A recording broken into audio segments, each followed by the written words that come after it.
ঈদের আনন্দ শুরু হয় এক ফালি চাঁদকে ঘিরে।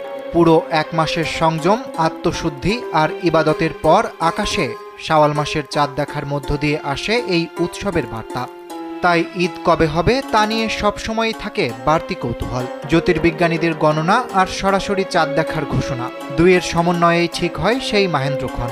সম্প্রতি পবিত্র রমজান মাস কবে শেষ হবে এবং ঈদ উল ফিতর কবে হবে সেই তারিখ ঘোষণা করেছে মধ্যপ্রাচ্যের দেশ ওমান। জ্যোতির্বিজ্ঞানীদের হিসাব অনুযায়ী ওমান জানিয়েছে চলতি বছর রমজান 29 দিনে শেষ হতে পারে এবং ঈদ উল ফিতরের সম্ভাব্য দিন হতে পারে 20 মার্চ।